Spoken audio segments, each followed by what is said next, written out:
kind of like figure out what movies would end up on the show. In the you guys can't hear me?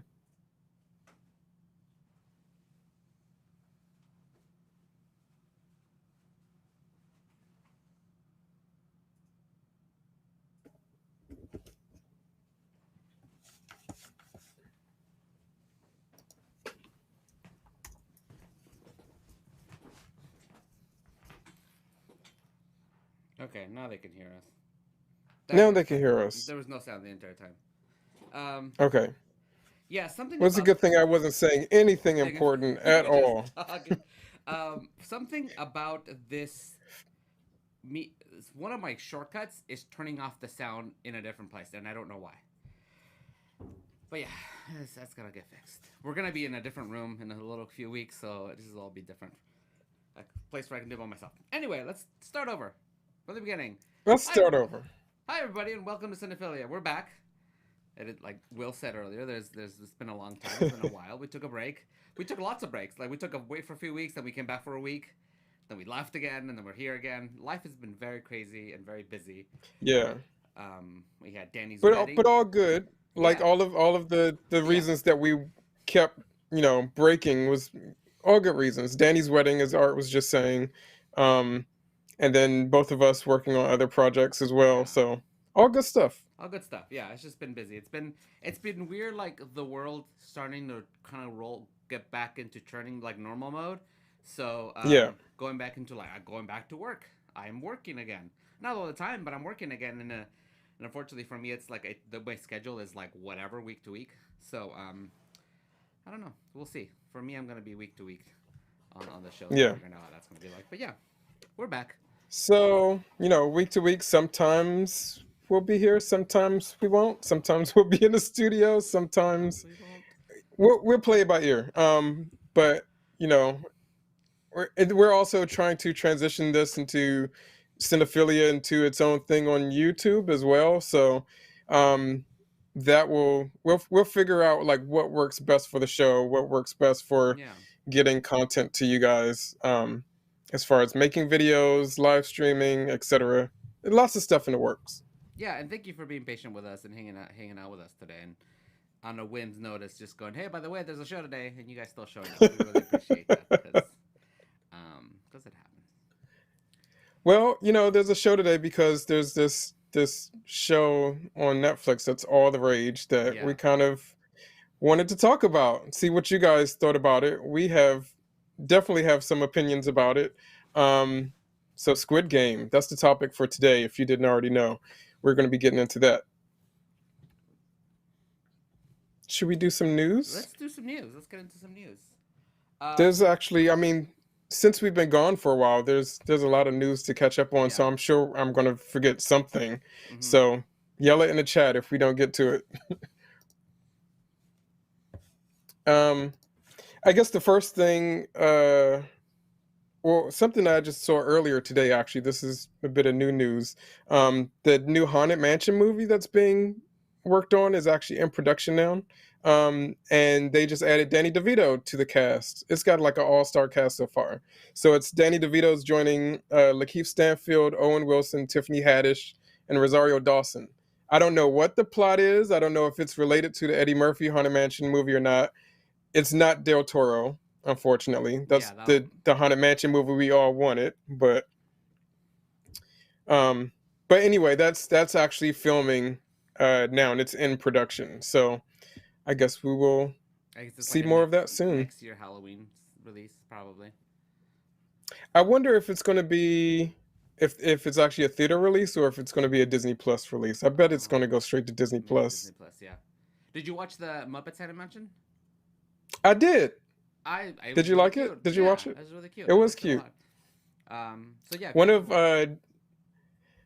One of Dave's new favorite Muppets actually made an appearance, and we weren't expecting that. But the Screaming Goat from the new Muppet show that's on Disney Plus.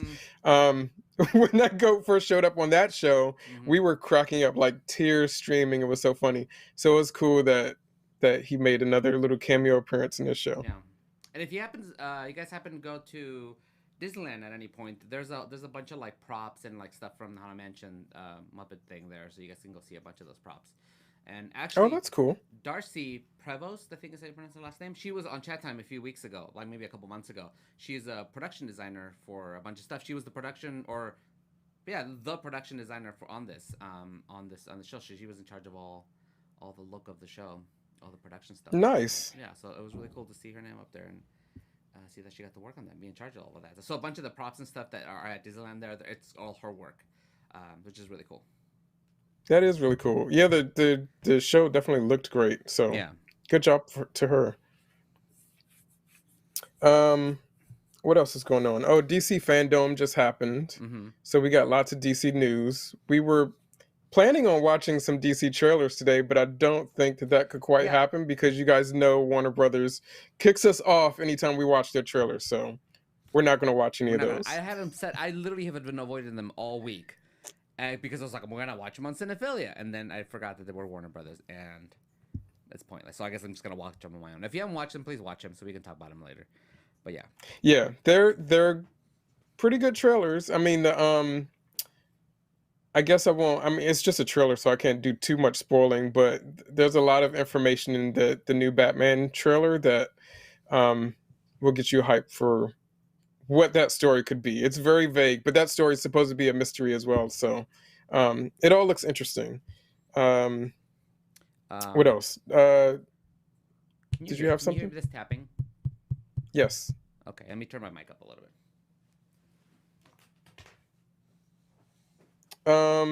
While Art's gone, I guess I will include some personal news, some things that I've been working on. Last year, I was invited to join New Fest, which is the queer film festival in New York, on their screening committee, and I got to do that again this year. Sit on the screening committee and kind of like go through movies to see what's going to be selected for the film festival. But that film festival is going live right now, and so if you want to watch any of those cool queer narrative features, documentaries, short films, they're all available right now on newfest.org, and you can watch now through the 26th, I believe. So go check that out, newfest.org. And then also this Sunday, I've been invited to do a panel. There'll be a screening, this is live in LA, a screening of the short film Suicide by Sunlight, which is a Black vampire short. And then after the screening, there'll be a panel of us, me and a few other people, speaking about queer Black horror and, you know, how cool queer Black horror is and where we're going with queer Black horror, what kind of representation we're getting, all of that stuff. Mm-hmm. So again, that's this Sunday in LA. If you follow me on any social media, I'll be posting all the information there. So yeah, cool stuff. Awesome. Excited about that one. Yeah, that'll be real cool. All right, guys, let me know if I sound any better, because I don't have a tech and I can't hear myself. You sound fine to me. I can hear you. Yeah. By the way, I like this. Myself up a little bit. I like this shirt you're wearing. I feel like that color is a good color on you. Yeah, I like that. Salmony. Yeah. Pink. It looks good. Rita Scuba says, well, if you come to New York City and not tell me, I quit. I would definitely tell you if I come to New York City. That's not I have no plans for that at the moment, but I do love New York, so you never know. I might go to New York. I might go to New York in December. Maybe. One of my friends is going to be in a show, and I was thinking of going up there. Oh, cool. What show is it? Emmett Otter's Christmas. Jug Band Christmas. They do that live? Mm-hmm. They're doing a live version of it. That's really cool. And yeah, I have a story about it to tell you later. Yeah. Okay. Let's see what else. There's lots of Marvel news. We just kind of like sprinkled on the DC stuff, but we can actually get more into the Marvel stuff. So first off, they just pushed back a lot of those dates for the upcoming MCU movies. And Indiana Jones 5 also got pushed back. So starting with like Doctor Strange, all of the MCU movies have been pushed back a few months, so that next year, 2022, we're going to get 3 MCU movies. I believe Doctor Strange. Um,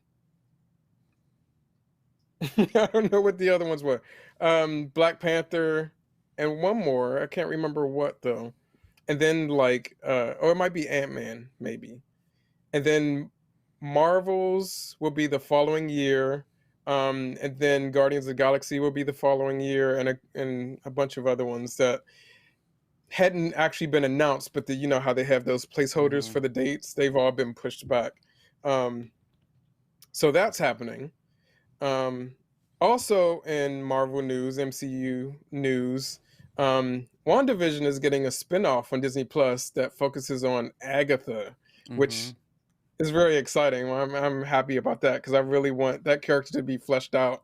Hopefully, if you know Agatha from the comics, she is very much related to Fantastic Four and the Fantastic Four family. Mm-hmm.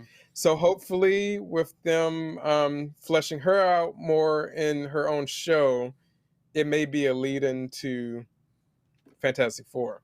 That's what I'm hoping for. Um, Also in MCU news, kind of MCU news, but I can't remember if we've been gone so long. I can't remember if we ever updated this news bit. But Scarlett Johansson, um, was suing Mm-hmm. Disney over the release of Black Widow because of it going to streaming. Um, since we've been gone, they have actually settled. Scarlett Johansson got her payout, and now they're And like, happy, yeah, and they're she friendly. They're gonna continue working yeah. together. So They're gonna keep working together. here's what I guess happened. A bunch of people pulled Scarlett Johansson in a room and they had a conversation and they said, "Oh my God, we're so sorry. Chapek is an idiot. He shouldn't have said the things he did. This is not what we wanted. Here's the money, and look, here's some extra money from the movies you're still gonna work with us. We'll tell him to shut up. You won't have to deal with him anymore, and let's just keep working because we like you." And she's like, "Okay, I got my money. Happy times." That's probably what happened. Yeah, that's probably exactly what happened. Now, um, I have to say, it's good for her because this is hopefully going to set precedent for how they deal with paying people with their due diligence or Yeah. whatever for streaming. Because this streaming stuff is all new, so they have to work out what these contracts are going to be. So Mm-hmm. hopefully, this is setting precedent for that. I have to say, good for her. Now, I wish that these production companies would also pay all of these other workers that are possibly about to strike right now. There's a big strike looming. And I kind of hope that these production workers strike and really let Hollywood know they can't be taken advantage of. Well, as of last night, they had apparently reached a deal because the strike was supposed to happen today, and they preliminary reached the deal. That still needs to get voted on, still needs to be looked at, but apparently they've like reached some kind of, at least for now, just do not make a strike. It doesn't mean it's finalized. It means that it's great, but it's like, So yeah, there's more. they have apparently reached a deal that the union leaders feel like is good enough for the crews for Yeah, these production workers. None of the production workers like this deal, yeah, they have so to it's vote on it. already yeah it's already gonna, I feel like, gonna end up being voted no, and continue. So I feel like there's still maybe, this They, is my like my maniacal side coming out, like I feel like there still might be a strike coming on. I'm kind of um I am all for it. I support absolutely, but I'm kind of hoping not because I want to work. If they're going to strikes, I don't get to work for yeah a little while. But so I'm hoping that they the union it's IATSE. Yeah, there you go, yeah IATSE. So hopefully they reach a deal and they get everything they want. Primarily, they're looking at better turnarounds because they want a 10-hour turnaround, which is not as it is like as a normal person is kind of like the minimum you should get it.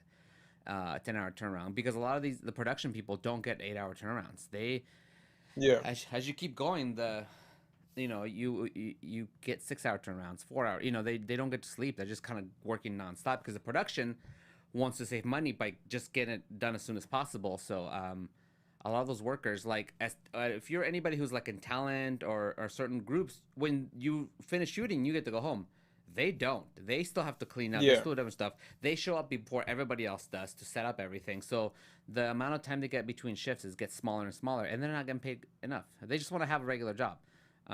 Yeah. So, and it's not that They, hard. You can do it. It's doable. burnt out and getting broken and all of Yeah. that stuff. Like the production I'm currently working on something with Henson. Their like schedule is really nice because they have a regular schedule. It's like it's a 10-hour day, but it's like every day the same hours, and everybody gets to go home at the end of the night, and the production's still happening. So it's great to have somebody like who understands that and is doing production well and efficiently. Yeah. Now to get all the other companies to also do that. Yeah. Oh, one more MCU related thing, since that conversation spun off from Scarlett. Or maybe I don't want to bring this up because if you guys haven't seen the movie, maybe it's a spoiler. Movie. There's a new after credit scene that is pretty awesome. That is way more awesome than the actual movie itself. Yeah, I haven't seen it. You haven't seen it. I'm just gonna sprinkle that out there. Then there's some addition happening to the MCU where a current movie that's in theaters right now has an after credit scene that makes it official, and it's pretty awesome. The movie sucks, but the after credit scene is pretty awesome. If I haven't seen either one of the movies, should I just watch is it matter that I watch the end credit scenes without watching the movies? No. I can just watch it. I will say the first movie is actually really good. It's fun. The second movie sucks. But the after credit scene doesn't. You don't need to know anything about it. So I can just go on YouTube and look it up, and I'd be fine. Yeah. Okay, it's Venom. Yeah, by the way, it's that's Venom. fine. People are asking in the chat. It's Venom. Spoilers. Yeah, so officially, Venom, Tom Hardy as Venom is crossing over into the MCU. No, you just spoiled it. Now I don't have to watch You already. I just said what. I didn't say what it was. I just said what movie it was on. Well, I had already said that it was something being added to the MCU. Oh, and you said the part. movie, so I missed that part. Don't put this on me. I'm just happy that I will get to see Tom Hardy in the MCU. That makes me happy. Cool. What else is going on? I feel like there's other little news tidbits, but DC nothing. fandom happened this past week. Or fandom. I already mentioned that. Oh, you did? We didn't. It's you probably when I walked away. Wait, I want to go back a little bit to this MCU Changing Dates. So, Doctor Strange was supposed to come out in November, right? Before Spider-Man, and it got pushed to next year. I wonder. No, it wasn't supposed to come out in November. It was supposed to come out after Spider-Man. Oh, Eternals is coming out before Spider-Man. That right. But yeah, Doctor Strange was supposed to come out in November, like way before. Oh, you mean like before they pushed back the dates, like before? Yeah. Okay. Well, that answers my question.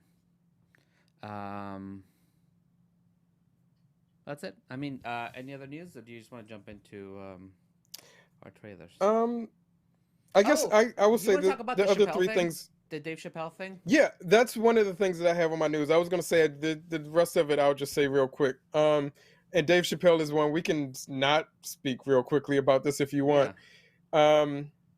He's like at this point tripled down on the transphobia in his comedy on Netflix. And the first two Netflix specials I watched and was like, let me see what is happening for myself. Let me get the benefit of the doubt. And they were just both increasingly more cringy than the last. So, this one, for him to double down or triple down on it, I haven't even watched this one. I just don't feel the need to watch it. He has actively said that he sides with TERFs, which is, if you don't know that term, it's trans exclusionary radical feminists.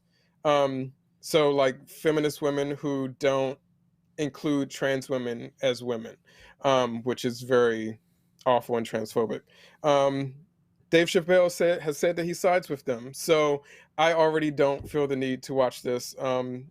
Everyone's waiting for Netflix to say something, and Netflix is Said nothing. kind of standing next to Dave Chappelle, Yeah. which is not great. So,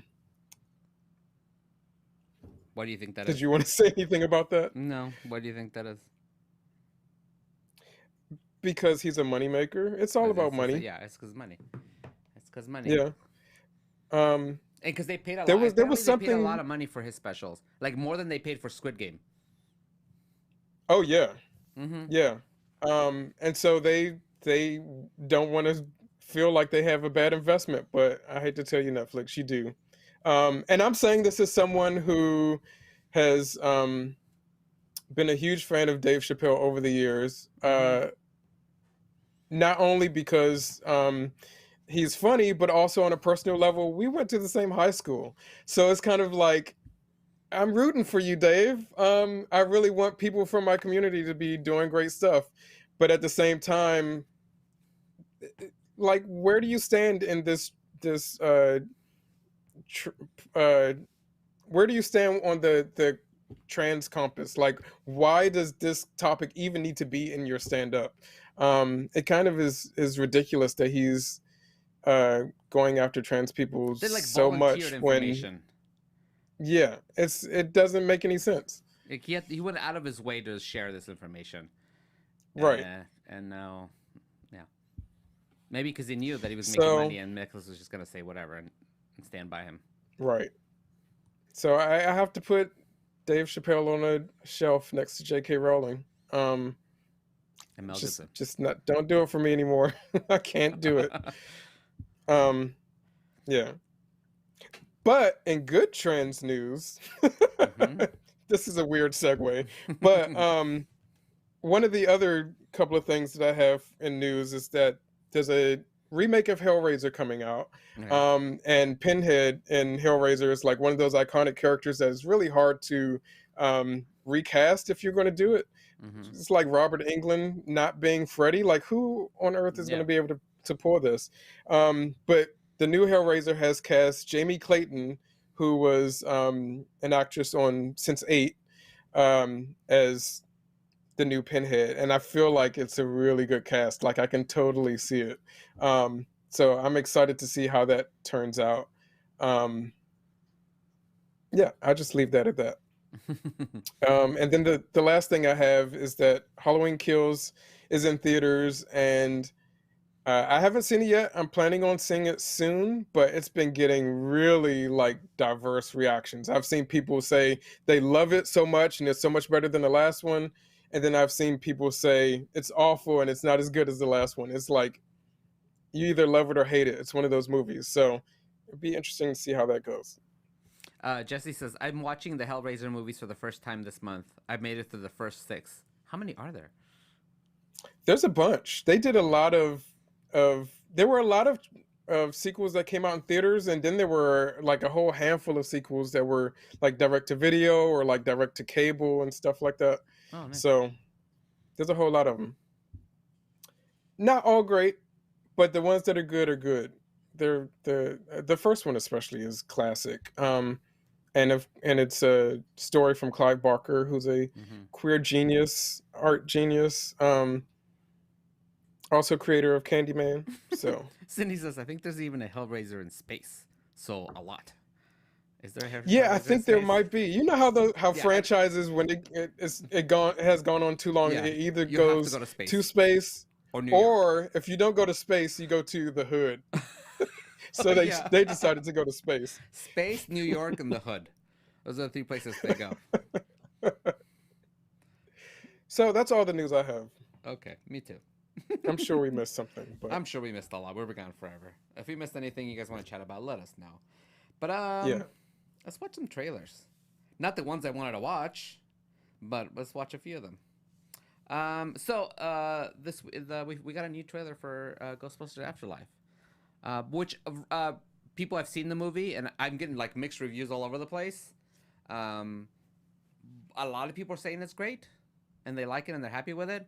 some people are saying it like this is. I guess this is always going to be the complaint, right?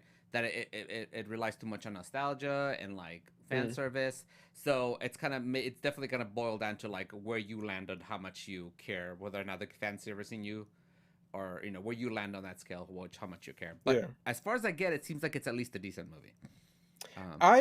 I know that I had a morning. It was very random. I had a morning where I woke up and was like, "How's Ernie Hudson doing?" And so I just did a search and like started reading about Ernie Hudson and all kinds of stuff.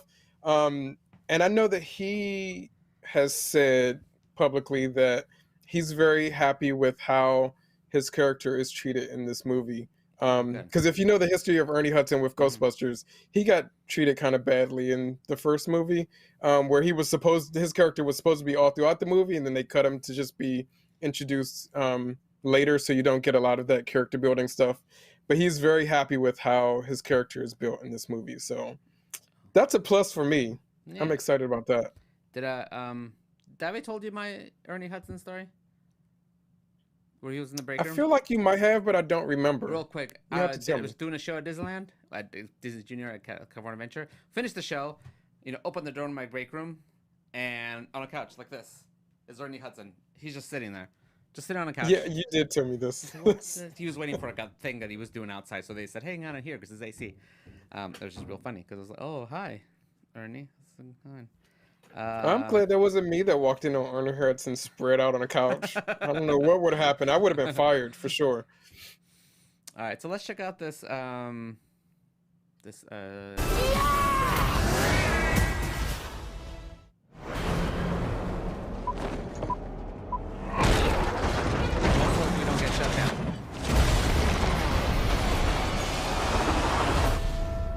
Mom, what kind of scientist was Grandpa? Honestly, I have no idea. That theremin music, I love it. I found it in my living room. Wait a minute. This thing is real? Somehow, a town that has no fault lines is shaking on a daily basis. What is that? Maybe it's the apocalypse. Oh my God. So, by the way, this is the international trailer. This isn't a mine. And I guess that's got the it's a gateway. They're cute. Oh, that poor one in the blender. What do we do? I love this car. What I haven't been able to see is whether they went entirely CG with their jumps and stuff, or did they try to do any like full car? I don't know. What exactly is happening here? We need to finish what our grandfather started. Yeah. That's not good.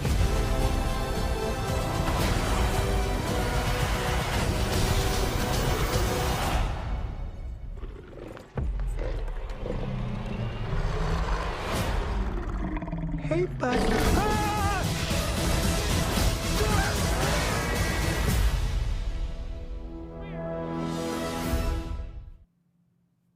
That looks cool. Yeah, like you were saying, the last Ghostbusters movie that came out had really cool special effects that kind of like just enhanced practical effects and stuff, and looked a lot like the original Ghostbuster effects. So I wonder how much of this will be practical, how much will be CG. I guess it's all going to be CG. Yeah. Hey, Jojo but it still Scott looks Music is rushing the stage with 45 viewers on volume. Thank you so much. Welcome, oh, everybody. sweet. Welcome. We're Cinephilia. We're talking about movies and stuff. We're watching some trailers, and then we're going to talk about Squid Game. I guess we talk about movies and TV and things, but yeah, this trailer looks fun. Let's try. Yeah, I'm hyped for it. I have. We're gonna. So again, because we were gone for a little bit, there's a couple of these trailers are a little older, but there was a new Hawkeye trailer that came out that I wanted to check out. Let's check it out. It's gonna be the best Christmas ever. So I took the kids to New York We did one a couple months, to see like a Chappelle. month ago, a month and a half ago. Sounds pretty cool to me. And then people start trying to kill us. Actually, it's pretty bad when you think about it. It's the most wonderful time. Let me guess, you're gonna need another day. Or two. Things have gotten complicated. Probably should have brought more guys. Oh, good. You did. It's the most wonderful time. It's the most wonderful time. We're out of regular arrows. Oh my god, trick arrows? There are arrows more dangerous than that one? Marvel's Hawkeye. It's just some Christmas. First 2 episodes streaming November 24th. Oh, nice. Only on Disney Plus. I thought we were gonna get a lot more new things in this trailer. We did not. No. Nope. Are you excited for this show? I kind of am. Not, excited. Excited. I'm really hoping that this show is not giving us a whole lot, so I don't really know if it's just like a buddy movie, which might be fun. I don't know. I don't know if there's gonna be. I'm hoping that it's coming off as like lighthearted, whatever, and it's gonna get into like some like real heavy, like important stuff in the MCU. Yeah. Because right now it just feels like a fun romp with the Archer people. I think that I'm so excited for the stuff that's coming after Hawkeye that I'm just not excited for it. Nothing about this trailer has gotten me excited for it. Unfortunately, it's kind of the same way I felt about the Black Widow movie when it was coming out. I think I'm excited for the trailers. Haven't made me excited for it, but I've been excited for the idea of the character getting more stuff because he's like the other one, like Black Widow. He's kind of always on the side. We don't really get a lot of them, so I'm hoping that we get a lot more depth to him. So I'm excited in that front. But the trailers have not made me excited just yet. Yeah. But I'm gonna watch it, obviously. Yeah, I'll watch it. We didn't mention anything about What If. Have you been watching What If? Yeah. Did you watch it? Yeah. Did you finish it? Yeah, I've watched all of it. Okay. It was a lot of fun. I guess we can say it. I guess I can say it. I'm gonna half spoilery things. You should have watched it by now. If you like Marvel, then you have to watch it right away.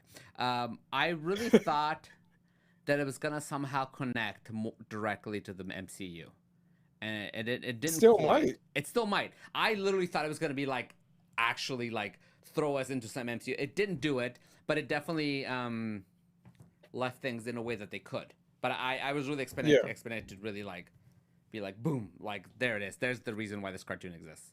But I did. I feel like they did this just to show the possibilities of the multiverse for people who aren't familiar with the multiverse. Mm-hmm.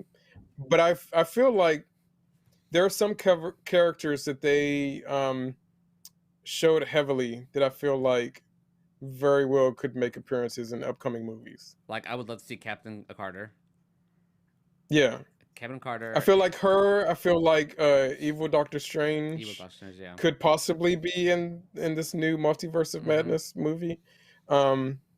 Yeah, characters like that. But the whole show was fun. And apparently there's an episode that we didn't get. There was an episode that was planned for the show that didn't get finished. But if you watch the finale of the show, characters from that episode are there. That's why that random Gamora is a part of the team. Yeah. Because there was an episode that was supposed to star that version of Gamora, but they never finished making it because of COVID limitations.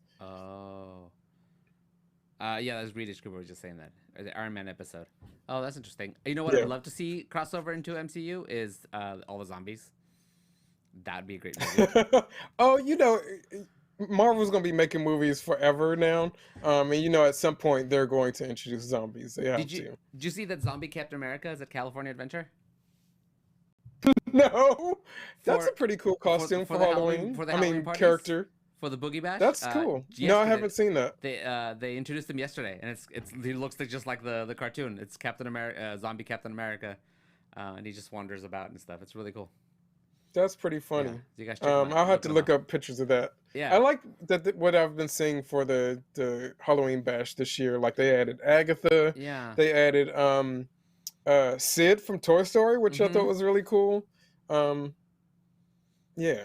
I do this almost every year where I'm like, oh, we should have gotten tickets because you never know what's gonna be there, but you have to buy tickets months in advance because they sell out immediately. So by the time you get to see anything that makes you want to go, it's been sold out forever. So you almost have to blindly buy tickets and hope that it's gonna be cool, because it's not always that good. But this year felt like a nice, fun year.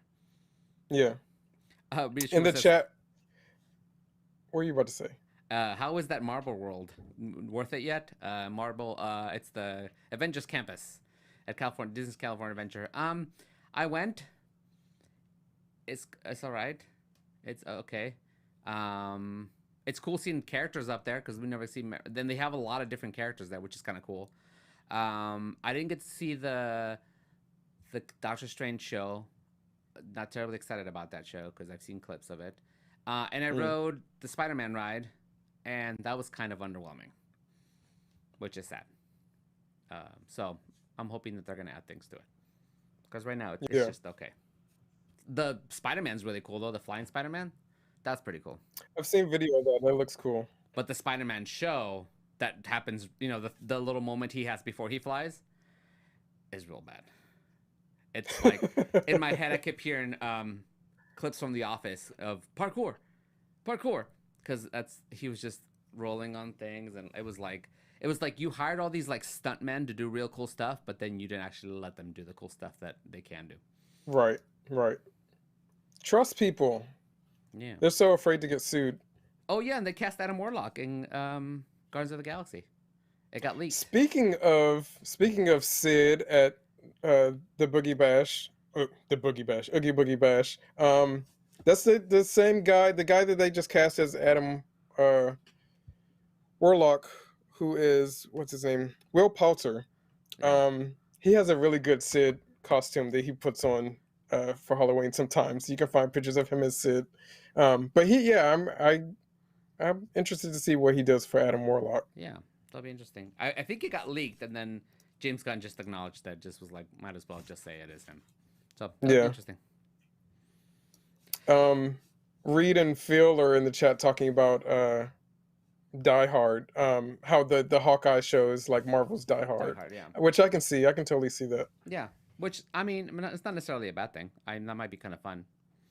But you know what? Yeah. I think every Marvel show that's come out, I'm gonna be like, oh, this is just gonna be fun. It's just gonna be, and then it ends up being pretty good. So I'm hoping that it lives up to the rest of the shows.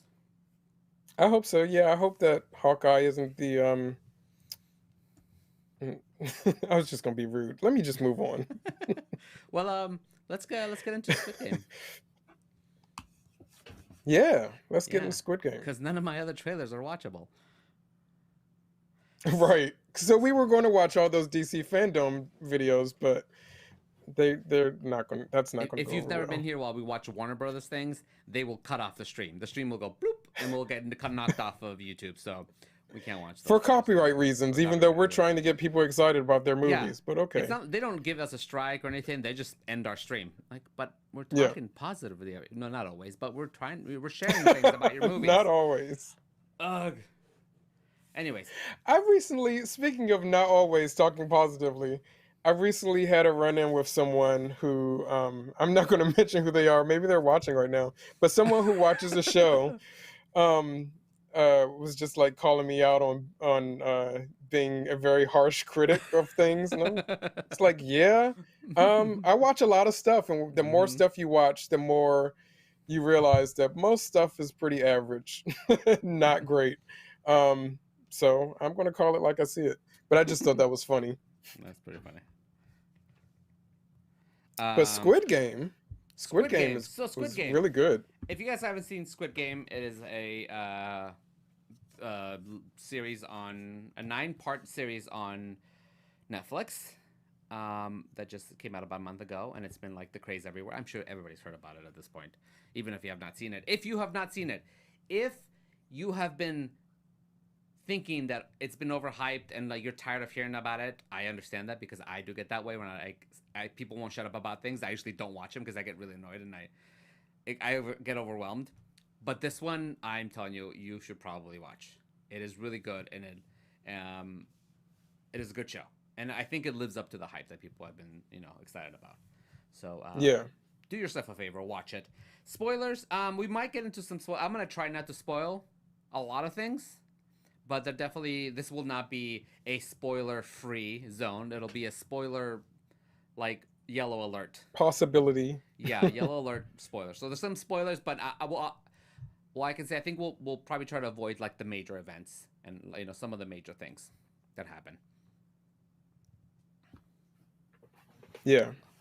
Yeah, and be careful. If you guys are in the chat and you guys want to talk about it, be very careful about what you say in the chat, because that happens sometimes where somebody just goes, oh, you know that thing? And then they let it out. So be careful with those things, as we're going to try to be as careful as we can.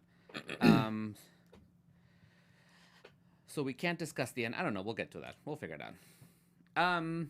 Yeah, we'll get to it. You know, we it's always hard because we want to talk about it, but I also don't want to spoil it. So...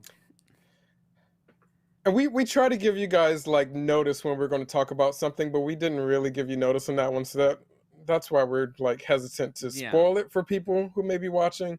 But there are some things we can kind of maybe talk around so that people who have watched it know what we're talking about without giving away to people who haven't watched it. Yeah, and I think the meat of the movie, the show, is mainly the middle part, not necessarily the end. I don't think the end is as important as the rest of the show is, for me. Yeah. Well, let's start at the beginning. Beginnings. Because I will say, starting the show, the first episode, I mean, I did. By the time I watched it, it wasn't necessarily hyped up for me. There have been people talking about it and that saying it was good, but I think I started it before, like, I mean, the internet is kind of like real heavy on the Squid Game memes right now. Mm-hmm. They're everywhere. They're all hilarious. I love them. But I think we started watching just before that became like a real big thing. Mm-hmm. So it wasn't necessarily overhyped. But I did go into the show expecting it to be good. And I have to say, like, maybe the first half an hour of that first show was real long and kind of dragged. And you're kind of following this guy who seems like he's not necessarily a good guy. Mm-hmm. So you're kind of like, do I want to watch this if it's just going to be about this guy who's kind of like doesn't want to take care of his kid, doesn't really want to take care of responsibilities, not the best guy.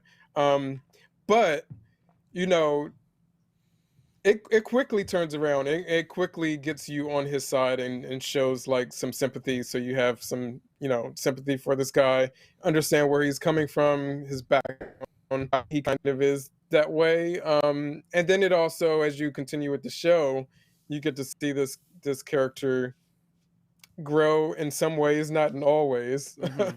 but grow in a lot of ways. And he ends up being a good protagonist. What are you doing underneath of me? I'm sorry, I was playing with papers.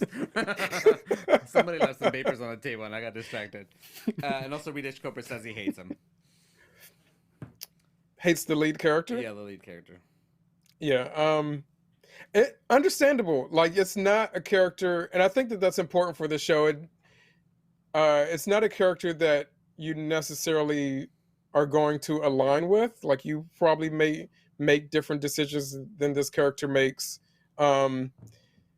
But the point of the show is still like, you know, once we get all of these characters into the actual game, there's like 456 different people who are participating in this Squid Game event. And they're all from different, you know, backgrounds, different occupations, different walks of life. There's even a foreign character in it. You really realize that all these characters have been put into this situation, no matter what their background is or what type of person they are or what kind of decisions they make in life, they're still in this downtrodden situation where they feel like this game is the only thing that is going to help them in any way.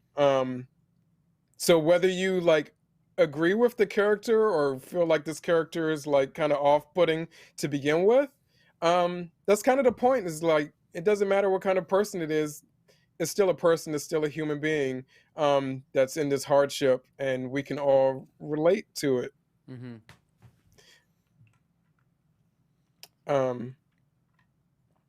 I don't know where I was going next with that. So for those of you who haven't watched it, so everybody, so if you haven't watched it, And if you've seen trailers or anything, it kind of feels like it might just be a straightforward like battle royale style movie.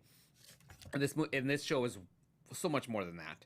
Once you got through the first episode, you realize how the story is bigger than that and more complicated than that. So these people get invited to participate in these games voluntarily to come play these games in order to win a lot of money. And that's kind of the thing. Every person who comes in to play to this game has some kind of monetary hardship, and they're struggling with money, and so they get invited based on that. They're actively looking for people who need money. Because otherwise, because that's the motivation to get through these games, and so they find these people in order to win money. What they don't realize at first is that it's a life and death game. People die in this game. They thought it was just a straightforward game, not a big deal, and it ends up being something that is a deadly game. So it is this very much like fight of your life against money, and the things that you could do with the money. Yeah.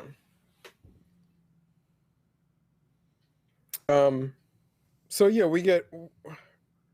It's exactly what you said. Because going into this, I thought it was going to be literally. I thought it was going to be Battle Royale meets like Takeshi's Castle, which is a game show in Japan. Yeah. I thought it was going to be like this wild game with like people killing each other. And there is some of that. But it takes a while to even get to that. Like there's a lot of character building. There's a lot of commentary on current life in Korea, and also like how it mirrors our own society here. Like, to be honest, we're all kind of struggling for money at this point. So it ends up being like this really important social commentary, and not just a shoot 'em up or like real gore fest or anything like that.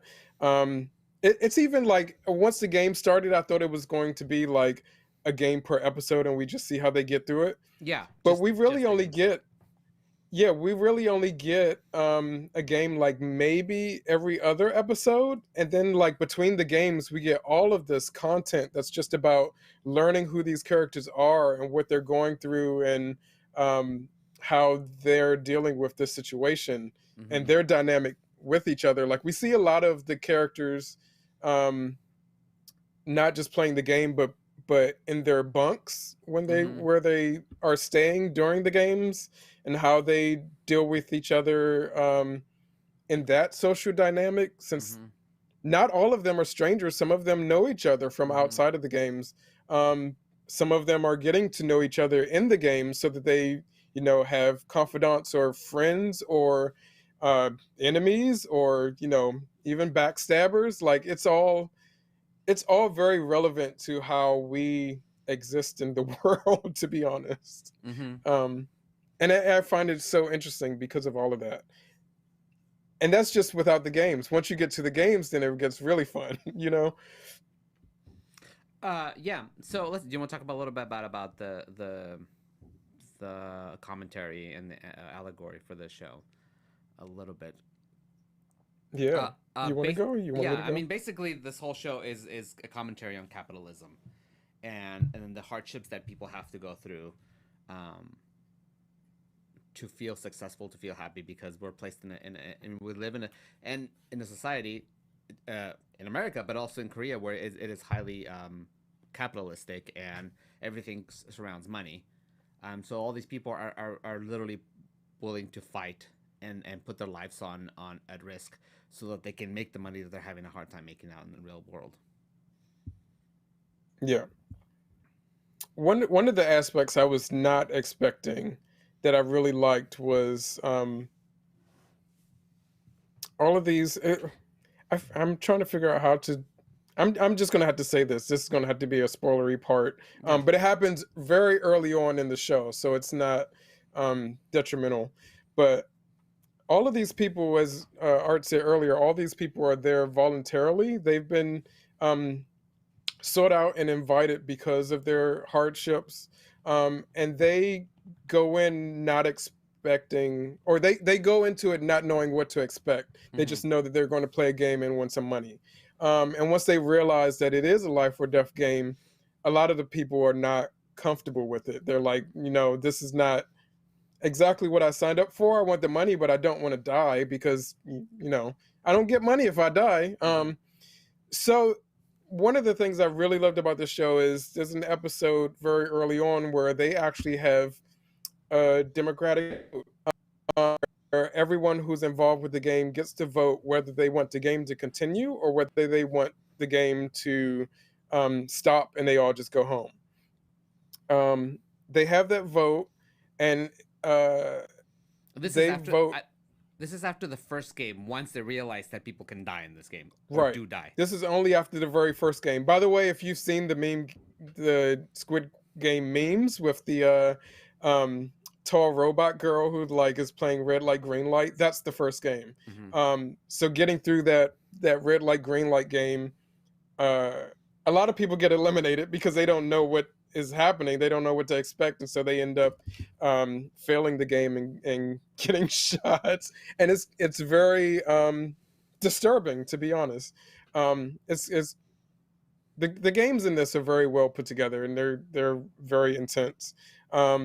So after that game, they figure out, it's life or death. A lot of them don't want to be there, so they actually have a vote, and it's a very close vote. It's funny how many people vote yes, that they still want to go through with this, knowing what they know. But it ends up that the majority votes no by one, just by 51%.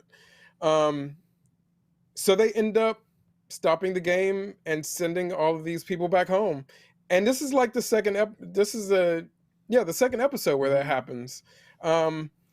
And you're like, okay, so what is the rest of this show going to be?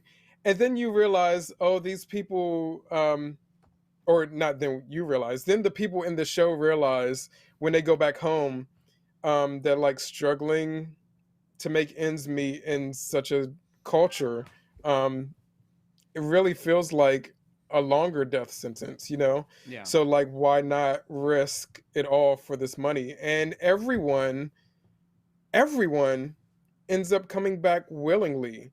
And I love that that's included in the show. They end up coming back to do the game willingly, and that ends up giving them a lot of agency. Even when they know what's going to happen, they still make this choice to be a part of this game situation that probably, more chances than not, are not going to end well for, it's never stated how many people could win. We don't know what the games are. So there could possibly, throughout the show, a lot of the characters believe that it could possibly be more than one winner. Two of the contestants in the game are actually a married couple. So obviously they go into it thinking, we can win this together and come out together. So, these characters don't really know what to expect, but they know that going through this has a possible outcome that's better than the life that they're living right now, which is kind of sad when you think about it. Cindy made a point here about how the show is contradicting in a way. They make comments about how life hasn't been fair to these people outside of the game, so they try to make the game as fair as possible. She says, but do they? Because a lot of shit is unfair in the game. And I think that was the commentary. The fact that people with money get to make the rules. And they get to decide what is fair for us and what they think is fair for us. And which it ends up not being most of the time. But the people with money make the rules. And they get to decide what your life is going to be and what they think you should have. Even when they are at a complete advantage, it's like they work by different rules, and they don't think that those apply to you, but they're happy to control you. Yeah. And then not just making the rules, but also changing the rules when it suits them. If the game isn't going in a way that they find entertaining or in a way that they want it to go, they will change the rules. If they see that there's one game in particular I'm thinking of where there is someone who happens to be from an occupation that really helps them out in figuring the game. And when the people who are watching the game realize this, they're like, oh, he's too good at this. Let's So change we the need rules. to change, we need to tweak it so that he doesn't have this this ability to figure out the game anymore. And so it's, the elite people are not just making the rules, but they're changing the rules on a whim without notice, to suit anything that they want, to happen in the game, which is fucked up. And it's what really happens. It's what happens. The Yeah. people with money make the rules, change the rules, decide what's going to happen. And I think that was part of the commentary on the whole money, struggling with money in a way that and I think the cool metaphor in this show was the fact that people's lives outside of this place were so hard for them, or they believed that it was so hard for them, that coming to play children's games felt less horrible than being outside. It was kind of a commentary of how much easier it was to be a kid, I think, or a child, and then you grow up and you realize that the world kind of sucks, that you're willing to go back to some kind of childhood-like things, even if it means that you could die, even if it's putting your life in danger. For those people, going out to the real world was a much more horrible thing than dying in here, which is says a lot, I think. Yeah. And how what's the word? It's just so fucked up that they do use children's games to have these people eliminated, because these are things that we love as kids. I mean, and I say we, and anybody has played some sort of game when they were a child and has very fond memories of playing that game. And so think about how they would feel if you were suddenly put into a life or death situation where you have to play that game and win it or die. So they end up playing games like marbles. They play this sugar game where they have to cut out a shape in the sugar cookie. And these are all things, I mean, much more for Korean culture. These are things that they have played a lot in their past, but I just imagine if we were doing some sort of scary jump rope thing here, or tic-tac-toe or something like that, how devastating that is to think of something that was once a cherished memory is now that much more intense. I will say that go ahead. No, go ahead.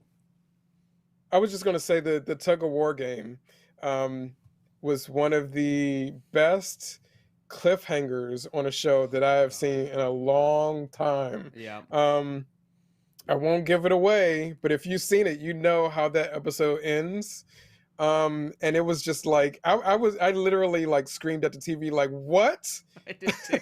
I did too, because I was watching it and I had to go to bed. I was dying. I was super tired. And I was like, okay, this episode ends, I'm going to go to bed. And it ended. And I was like, fuck. I know I could just press play and watch the next episode. But I was like, I need to go. So I just left it and I went to bed. But it felt like I had to wait another week, but I didn't. It was the worst. Yeah, it's a very, very, the whole show, the way the whole show plays out and is put together, it's all very intense and well done. And, there's even stuff outside of the games. We've mentioned how the games work. We've mentioned the atmosphere and the bunkers where they're staying, but then there's stuff outside of that too, where we have a police officer or a detective who is looking for a missing person, kind of infiltrates this game, not knowing what it is.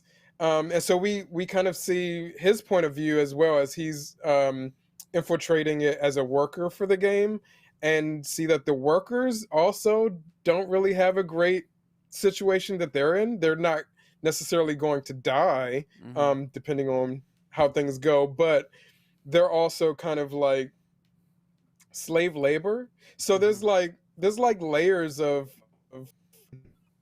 class almost that this show is giving commentary to. So we have the low of the low who are possibly going to die, the poorest of the poor, and then we have these other workers who are not in a good situation, but their situation is good enough that they feel like they could help the people above them, hurt the people below them, as opposed to everyone gathering together to get the people above them.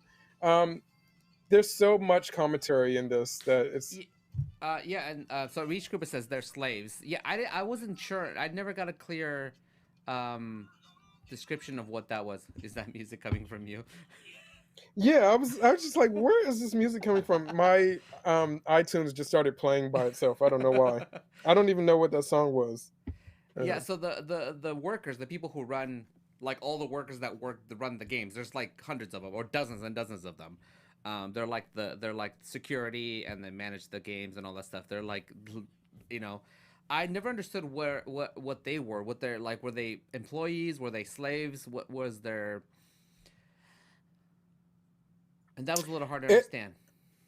To me, it felt like they were probably employees. I feel like they were getting paid, but they were employees that were probably getting paid very little, and had no agency and had no really livability, because we get to see like the quarters that they get to stay in, and it's literally just like a cube where they have to stay when they're not working. They have to stay in this cube of a room, like even to the point where the food is just passed to them in through the door. They can't leave the door, so it almost felt more like prison.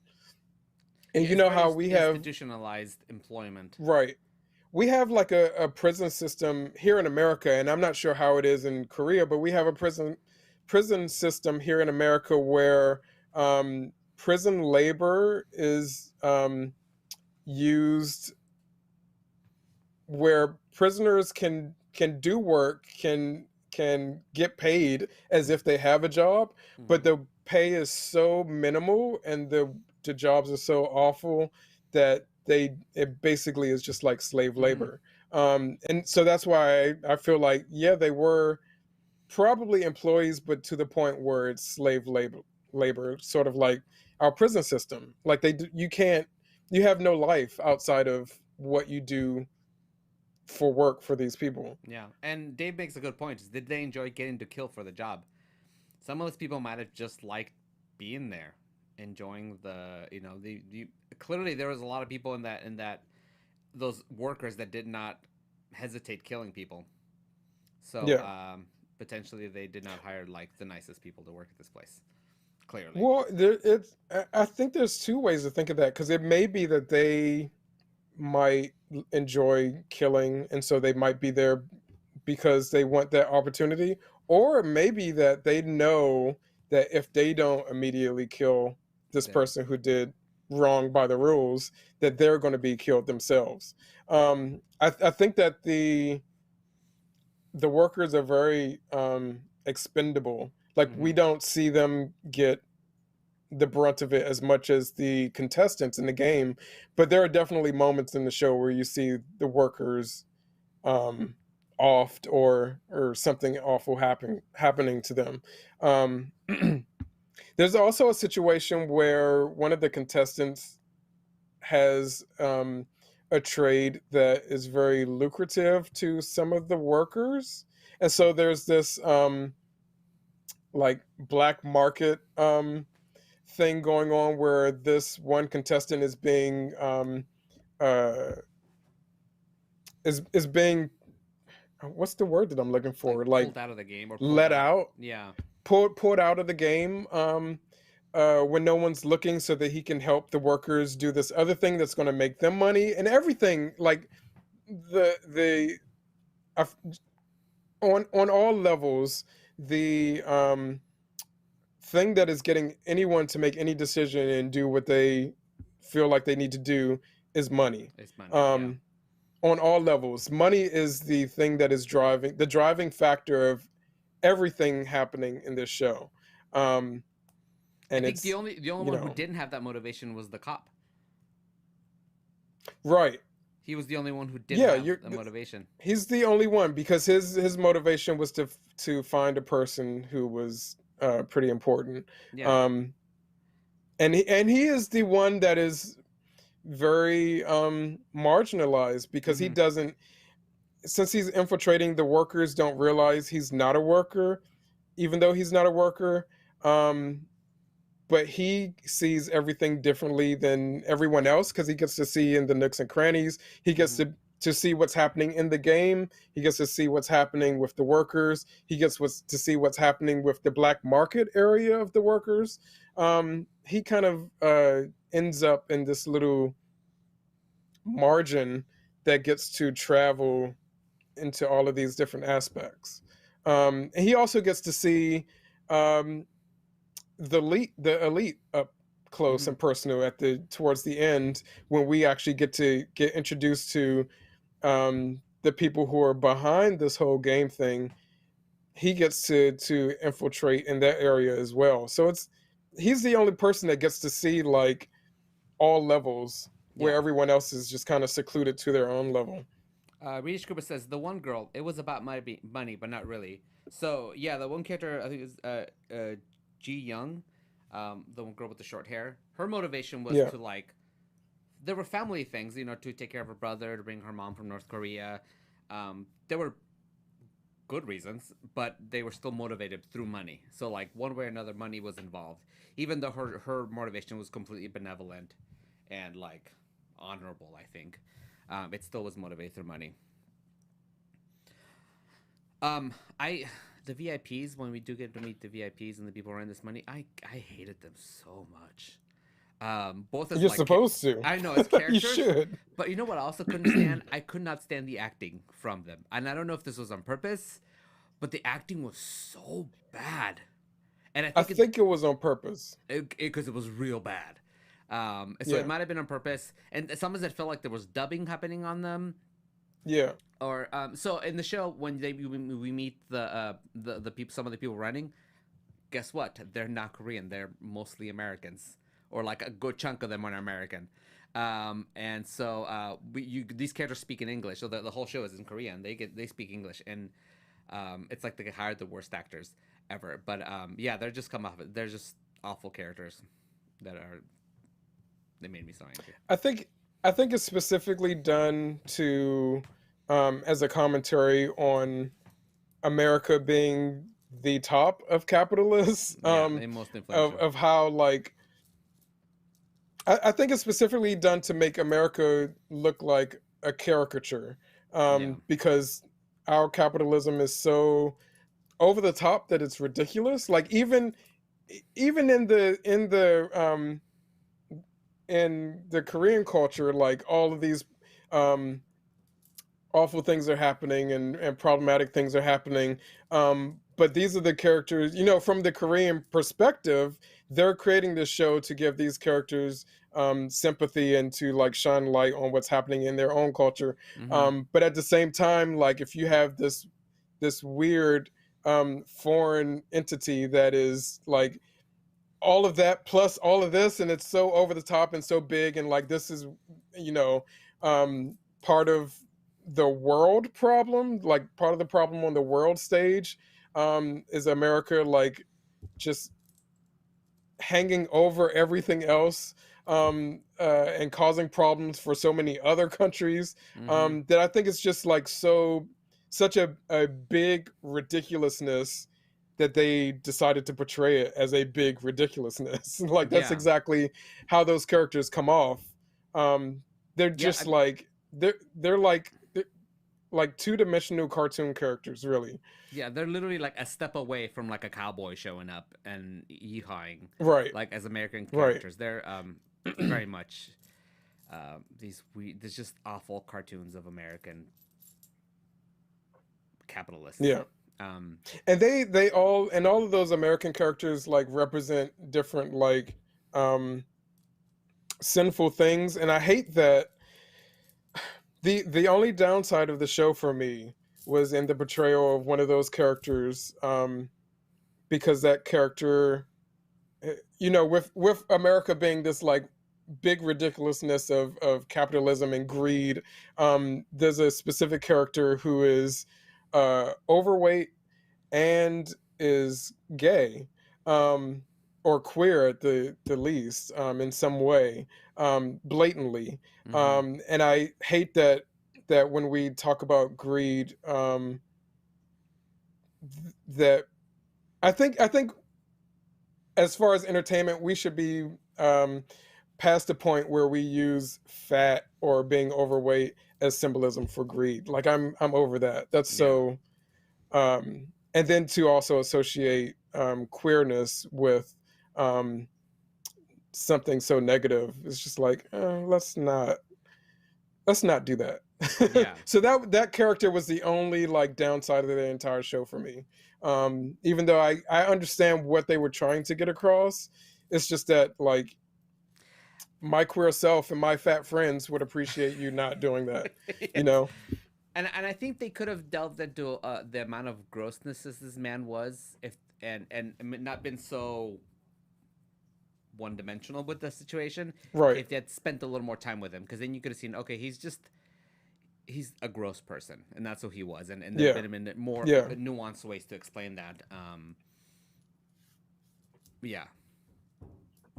But again, they didn't spend very much time with them, so they didn't really delve into it. It was for them, it was very much treated. Here's the characters of these people. They're bad people.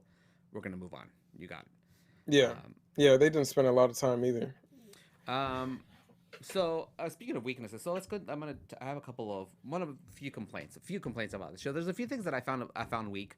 I was a little disappointed with the subplots that happened around the main plots, like the plot of the cop and the doctor stuff. I mean, I guess they were related. I feel like those didn't really pay off for me, particularly the cop story. It didn't pay off as much as I wanted it to, and I really wanted it to pay off. And I sort of kind of, I hate when people says, "Oh, I figured it out." I figured it out really early on, because people will use that as like a bragging right that you figured it. It's fine. It's not a bragging thing. A lot of movies are predictable for a reason, and all movies are the same stories being told over and over. So you're not a genius. But like for me, that was kind of one of those things that it was very obvious where that was going, and how that reveal happened. But it happened. And it didn't add to the story for me. I felt like we missed a little bit of an opportunity there with that cop story that kind of didn't go anywhere.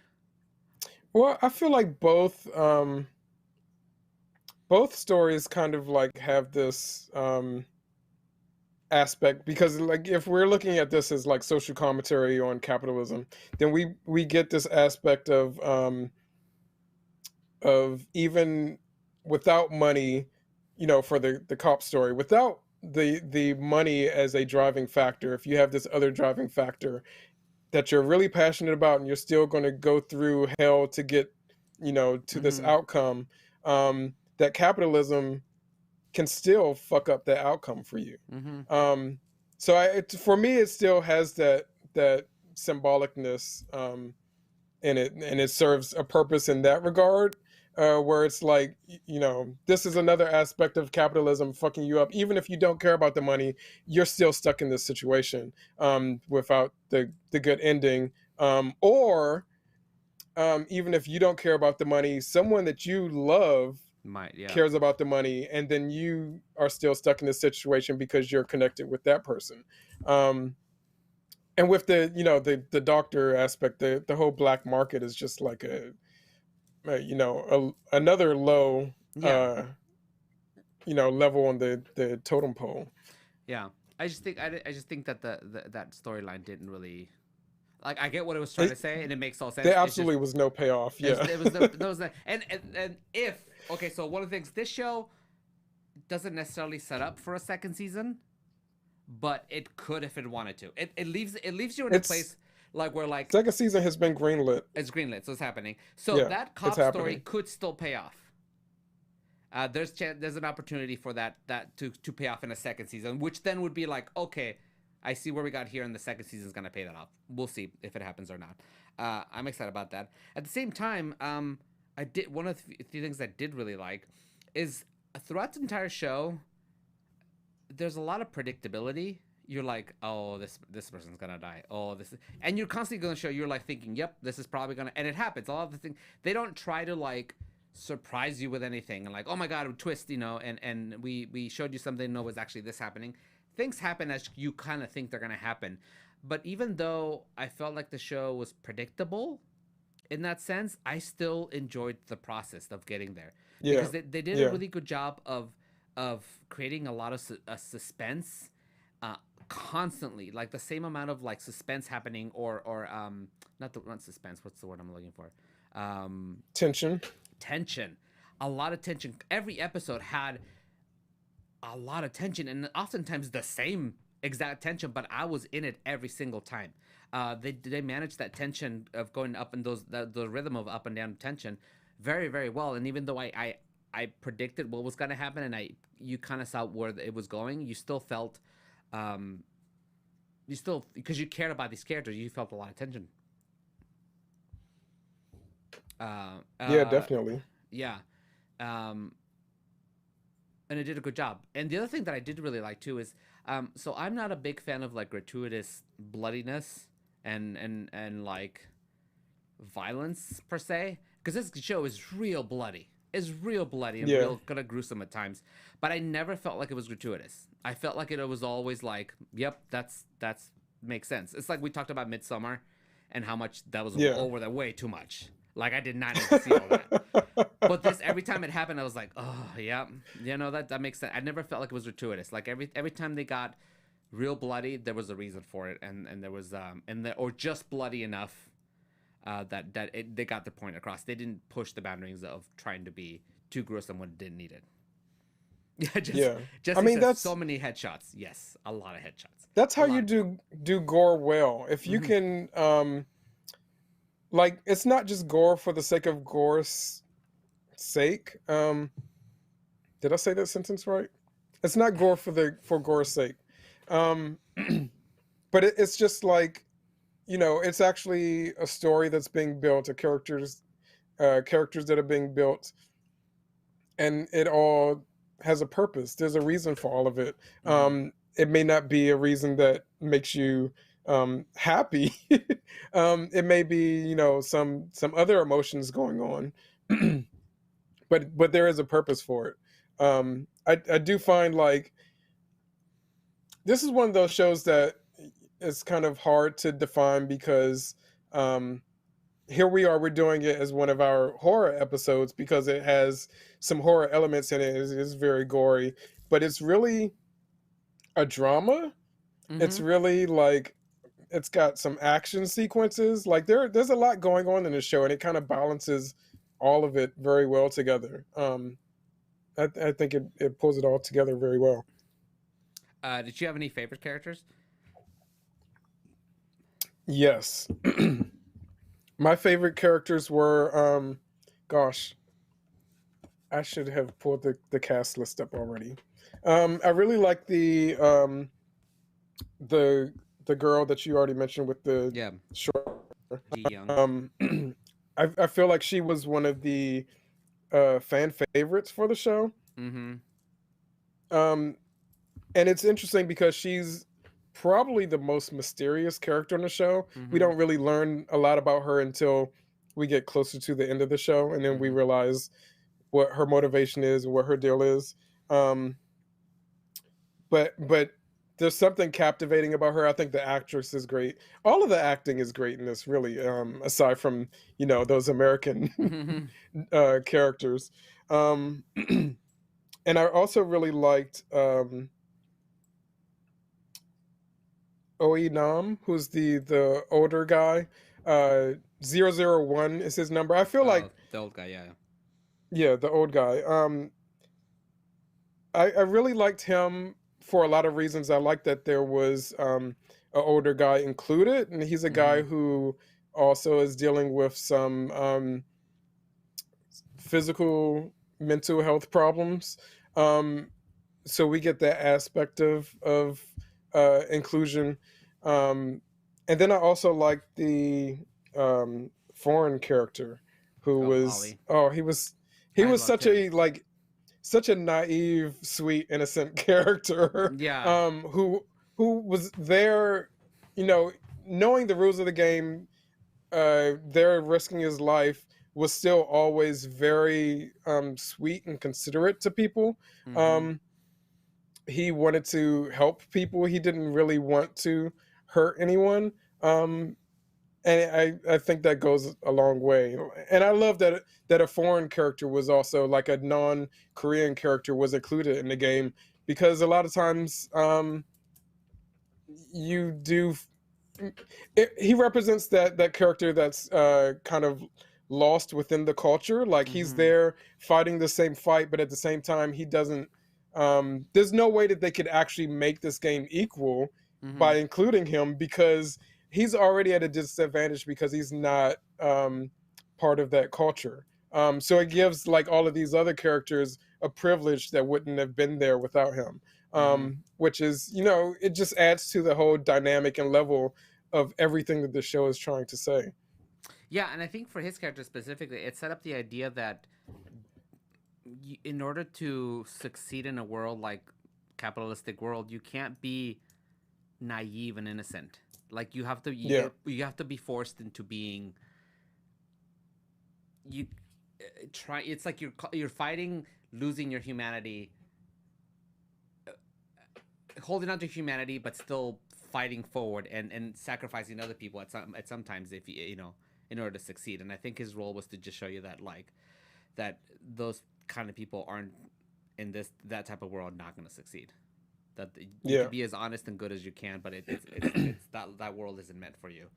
And he was a really good character to explain that. There is one other character, now that I'm going through all the characters, there is one other character who is in this game without money as a motivation. And it's the girl that the girl we were just talking about ends up teaming up with on a couple of games. Who we find out has just we find out that she's just been released from prison, and she kind of is in this game because she just didn't have anything else to do. She didn't have anywhere else to go, being this new release back into society. So she's not necessarily there to get the money, but she's there because of the experience to have that experience, because she didn't know, where else to go, what else she was going to do. But I do think that the idea of her being there without the motivation for money also factors into a decision that she makes. Not going to spoil it. I'm not going to say what happens, but she makes a decision based on that idea that ends up tying things back around to money, because it helps other people with money. So it's money is still, like, there in the back of everyone's mind. I think for me, like, the conversation that her and Ji Young have, that conversation was, like, the most heartbreaking, like, thing in the whole show. That conversation that they had. Well, I wouldn't. I don't know if I would agree, but I think that episode. Let me say that episode was the most heartbreaking episode, because there were three things, including that conversation that happened in that episode, that happened, like, back to back. That was just like, oh my god, that's the most emotional episode. Yeah, I texted Will. I was like, oh my god, I literally had to watch cartoons after that episode. I was like, I put on She-Ra because I was like, I can't sit and watch this. It was a rough episode. So tips for watching the show if you haven't watched it already.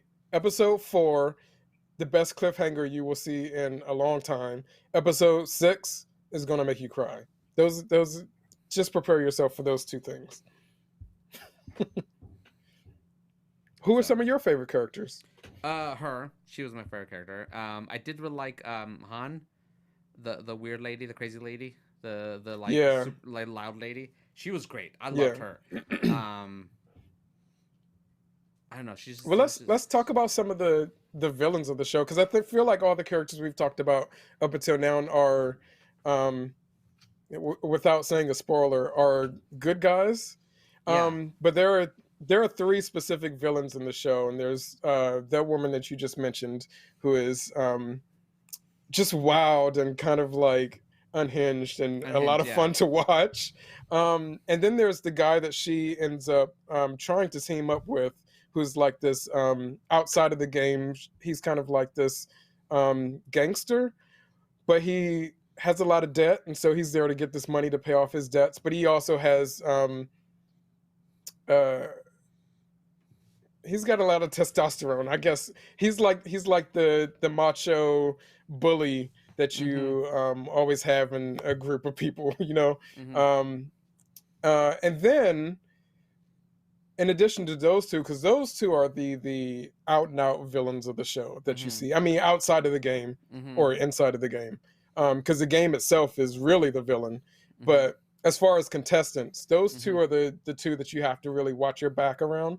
But then there's a third character that you also have to watch your back around, and you don't realize it until later on. And he's a very important character. And while we were watching, every time he would do something, Dave would be like, "Oh, I hate that guy," because he knows how to manipulate a situation to his advantage, without letting everyone know that he's not considering them. You know what I mean? Who are you talking about? The guy who was like top of his class. And that guy. Yeah. He's very he's manipulating to the point where you think that he's a good friend or that you can trust him, but the entire time he's making decisions that purposely put him above other people, so that he can get through the game, which is how you're supposed to play the game. So no fault to him in that, but you don't, because the show sets him up as being a trustworthy person to begin with, and everyone in who knows him sees him as being trustworthy because he's this smart, intelligent, well-to-do guy. It kind of like just shows that, you know, even someone who you think you know, you may not know. I think he's the worst kind of like a real world bad person. Is somebody who can rationalize doing something bad. All the other people, I like the guy with the tattoos. Who is clearly a bad guy. The gangster guy. Yeah, and I don't know if that, and he knows when he's doing bad shit. He knows he's doing bad shit. He's not. But and he's blatant upfront about it. But like that guy, he can rationalize his bad doings as proper because it's what needed to be done. It's what was going to happen, and I think that's the kind of the worst kind of bad person. That and the like toxic Christian guy, he was awful too. Which I did like that they touched that a little bit. I forgot about him. Toxic religion. On the man, there's a guy who is like super Christian and he talks about like God and all this stuff, but is also a horrible person, and he justifies it through his religion and his beliefs. He justifies his awful doings, and it's awful. And I think that also is a terrible person. I'm just gonna tangent for one moment. Yes. Since we're talking about religious people who justify their awfulness. Midnight Mass, which is also on Netflix. Watch it. That's it. That's all I'm gonna say. I haven't watched that. Amber's been watching it. It's good. It's really good. I enjoyed that show so much. And enjoyed Squid Game just as much, but I didn't have the time to draw everything. But I enjoyed Midnight Mass so much that I ended up drawing a character from it. Oh, that's why we didn't get a bucket for Squid Game, because you were busy drawing other things. Honestly, our schedule for this show has been so all over the place that I literally forgot to draw a bucket. It's okay, because then everybody gets a chunk. That's fine. This is just like Chunk and Cucumber here. They're backups. We got Chunk. Oh, the married Rich Cooper says the married couple messed with me. That was like real sad too. Like that was like watching them like having to traverse this thing. First of all, why did both of you come back to this game as a couple? Like, to me, that I did not understand that. Why would you make that choice? They really didn't realize that they were going to have to go against each other. They thought they'd be able to work together. Yeah. But that's That's not how the game plays. And so as you watch them just in the background do things and having to even just watching them react to things together, knowing that at some point one of them could die or all that, having them to go through, it's like that would just add on to the awfulness of being in the game, having to be there with somebody, a family member in there. It was just terrible. I hated that. Yeah. Another thing about the dynamic of the contestants that I found interesting, and again plays into like how we see each other and how we exist within this capitalistic system, is a lot of times they have to pick teams and they have to figure out who's going to work best on a team, and that's when other personality dynamics come in, like treating women as if they're not as good as men, or not as capable as men, or treating the elderly as if they're old and feeble, so they're not going to be able to help in the team, all that kind of stuff, or even like I think there was one back and forth about the foreign character, or whether he would be good enough to be a part of the team because he wouldn't know what the game is. He wasn't familiar with these Korean games. So it's just interesting how they managed to work all of that into the show, like all of these different like ideas and themes and dynamics about how we as people treat each other within this system. Really, What's so funny? says, I love how we have avoided the entire elephant in this conversation. Yay us. I don't know what he's talking about.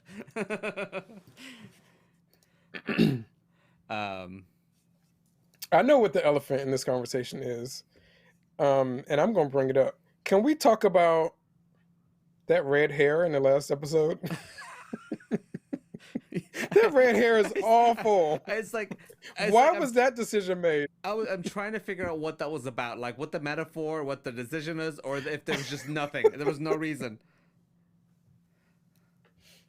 I don't know. No, I think that the elephant that Reed is talking about is actually the 001, the old guy, and who he is. But we don't want to spoil. We won't give that away. But yeah. Yeah, this show was so much more bigger than I thought it was going to be, and it was a very pleasant surprise. Yeah. I would say if you do watch it, one of the things I really hated about the show is how off the translations and stuff was. Like if you watch the dub and you watch the subtitles, they were entirely always different. And I did watch TikToks about Korean people actually trying to give context to some of the lines that they said and how they were different, and how we lost a lot of like content and storytelling because we translated wrong. Was also a little frustrating. And I wish I'm glad you brought up. Go ahead. I just wish we had better. We spent better time translating some of these things. Yeah, I definitely watched subtitled. I will always choose subtitles over dub. But I'm glad you brought up people on social media talking about this show and like in the translations and all of that kind of stuff. Because I actually want to point people in the direction of someone specific who has been posting a lot about this show and what it represents. This person is YK Hong. On Twitter or Instagram, they're at YK Reborn. And they are a Korean public speaker. They usually speak about anti-oppression and educate about anti-oppression in various situations. But they have a whole slew of posts, of Twitter threads, Instagram stories, Instagram slides that are all about various things in this show Squid Game and how they relate specifically to Korean culture and how this show is a near perfect production that addresses a lot of things in Korean culture. So they have like one of the slides is like how the Netflix Squid Game character 001 shows no one wins in capitalism. How we are living the Netflix Squid Game, how the Netflix Squid Game character 067 shows the trauma of US colonization. I mean, this person just goes like deep into all of this stuff. And it's so much that I couldn't just like read verbatim what they were saying, but I highly recommend people go and read for themselves and follow this this person because they always have incredible things to say. I was following them before they started talking about Squid Game, but now they're just like gone off on a deep end on something that I find very interesting, and I think it's amazing. So again, it's at YK Reborn on Twitter or Instagram, either way, and highly worth your time if you enjoyed Squid Game. Get into some of the specifics that this person is talking about. Rich Cooper says, did they say the sub was wrong? The person that I was listening to, they didn't say it was wrong. It's just it was translated with lacking some of the context. So one of the examples that I did that I remember them saying is there's a line in there where Han, the like wild lady, says something. She says, "Oh, I'm just paraphrasing. It's like, oh, I'm not dumb, so I get it," or I'm like basically saying I'm not an idiot, I'm not dumb, it's fine. Yeah. But like the literal translation was, I think it was I'm very smart, but I never got to go to school. And I guess it's a very big thing in South Korea of people who don't get education and don't get to who are smart but don't have the opportunity to go to school. It was right. One of those things that had that context to it, and it kind of got translated into very simple like, oh, I'm not dumb, and they moved on. So some of those things were, and it just happens in everything. Every time they translate, I noticed that when things are translated from Spanish into English, a lot of the stuff gets lost. Some context gets lost, and sometimes that's the result of a translator not being good at it, or sometimes it's the speed, right? Production has to happen. These things have deadlines, and you don't always have time to like go over things and make sure that everything's translated properly. So, and it's gonna happen. Not everybody who translates is translating well. And is what it kind of is what it is. I mean, I am always complaining that when I listen to people speak Spanish in TV and radio and movies, I'm like, those people don't speak Spanish well. Why are they on TV? So it's I don't know, one reason or another. It's not always perfect, and it's hard to get that. And I think it's just a matter of time. I think if if this had translated something and then they handed it to somebody who said, "Can you look over this for cultural context?" That they could, fix some of those things. But it's a production thing.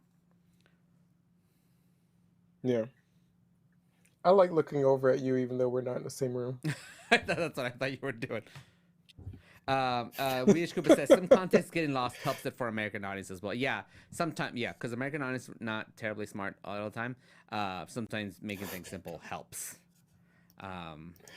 which I do understand. Because if we get too allegorical thing or too high context, it is. And this is something I've said it before. I struggle with high context, low context in American culture because Mexican culture is very high context. So sometimes I assume things, and I'm like, obviously they know what I'm saying. It's like, oh no, I have to explain it further, right? Because American language and culture is very low context, and it's just what it is. But yeah. Anything else about Squid Game that stood out to you that we haven't mentioned yet? I mean, because the only other thing I would want to talk about, I kind of am shying away from talking about because it's the spoiler of the finale. Well, I don't really want to give that away. Let's just talk about it. If this is the end of the show, we're wrapping up in a minute, in like a couple minutes. If you do not want to know what happens at the end of the show and you have not watched it, I'm okay if you guys go, because literally we're gonna do this and then we're gonna wrap up. So change the channel, go to a different YouTube channel, go watch TV something, because we're about to get into spoiler territory. We are gonna and we're gonna let's discuss set design before we move into that. Set design was great. You're right. Rita Cooper brought that up earlier and I forgot I was gonna bring it up. Set design in the show is great. And Rita Cooper mentioned earlier the stair, the set with all the stairs. they have this set. I don't know why, but they have this set where it's kind of like maybe like a hub where they go to different places, and it looks like it's just all these stairs and doors and like in this weird it doesn't make sense. It's just stairs and doors everywhere. But it looks like something that we as kids would love to run through. Yeah. Like it's very childlike, it's very bright and colorful, and it feels like somewhere that you would love to like play hide and seek or something like that. And the coolest thing is I couldn't tell where the set was real and where there was visual effects. It was so seamless because I know for a fact some of those shots had to have been visual effects, but the shots were done so well that it was hard to tell where the visual effects ended and where the real set began. And I do think that like the set was much bigger than what we think you would normally do. I think a lot of it, the majority of it, was an actual set. Yeah, like an Escher painting. Yeah. Also, one of the other cool things that I did like in the show, and if you pay attention, all the games that they play are on the wall of the room their holding room. I don't know if you know. Yeah. They're all the games they have symbols, basically the little stick figure characters playing out the games all over the wall. But the players, when they first start, there's these like all the beds for like the 500 people who they start off with. You don't even see them. You don't see them. So as people start to go away, you start picking the games. You start able to see the games.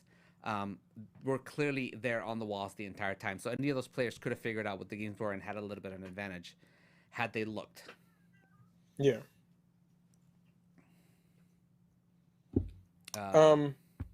There was, I guess, one more thing that I would bring up is one of the things that got me really upset about the show was the way we start off. Oh, Maury's awake. The way we start off the show with this one character and see that he can't really keep up responsibility with his daughter. The very last episode, we see him about to get on a plane to visit his daughter. And the whole time I'm just like, go visit your daughter. Get on that plane. But then he doesn't. Something happens and he doesn't get on the plane. And I'm like, God damn it. That was one of the things that really upset me about the show was like, I just wanted him to be a good dad the whole time. Yeah, and that's why and that's kind of what I like about him. He's a complicated character. It's like you want to root for him, but he makes bad choices and bad decisions sometimes. Yeah. And not even clearly bad. Like it's like some other people you're like, clearly you're a bad guy. I can hate you. It's fine. But for him, it's so gray that you root for him, but then you get angry at him for like doing some of the shit that he does, and it gets very complicated. He's he's a very good lead character for the show because he's very gray in terms of where his where he lies in the good and bad. Yeah, very gray with very red hair. Very red. I don't understand that. I'm gonna look it up. I feel like there must be a reason for the red hair. I feel like too. I mean, this show is so like filled with symbolism and purpose that I feel like there has to be something, even if it's just like an homage to another character, an anime character or something like that. There has to be something. Okay, now we're gonna get into the spoiler area, so don't want to hear. Have a good night. Thank you so much for joining us. We'll Cinephilia later. And cut spoiler forward. Okay, spoilers. So let's talk about 001 and who he actually is, because I feel like as you said, it's like some of the stuff, and get from behind me. What are you doing? I'm getting candy. It's past 7. We're going overtime, so I'm eating candy. Yeah, we're almost done. It won't be too much longer. But I feel like when we're first introduced to this character in the first episode, I was very biased, and you mentioned how like predictable some of the stuff in the show is. I predicted right off the bat that he was going to be someone on the bad side, that he was going to be some sort of villain. And I came to that conclusion from a visual bias, because when we first see him, my reaction, you can ask Dave, I literally said this out loud. My first reaction to seeing him was, he looks like a Junji Ito character. And Junji Ito is this Japanese horror comic artist. And he looks like the way Junji Ito draws scary characters. So there was that visual bias in my head that was just like, there's something not quite trustworthy about this guy. And then it turned out I was true. Like, I really thought that episode 6, when we see him supposedly die, we actually don't see it happen. It happens off camera, but we think that he's dead. And I really thought, I just was wrong on that. And then he ends up popping back in for another episode, and I was like, what the fuck? How did I didn't realize that was going to happen. It was a good twist for me, but I still feel validated in my initial thought process. That is the one thing about the show that I did not see coming. Like, it happened, I was like, oh, of course that makes sense. Like, in hindsight, I was like, oh yeah. That. But the whole show, I did not. Like, when he went into that room and the old guy was there, I was like, holy shit, it's the old guy. Oh no, it's because he gave him the letter and it said from your, whatever the word they use, right? Like your partner or whatever. And I was like, oh, the old guy. Yep. Right. How did you feel about that twist? Like, did you think that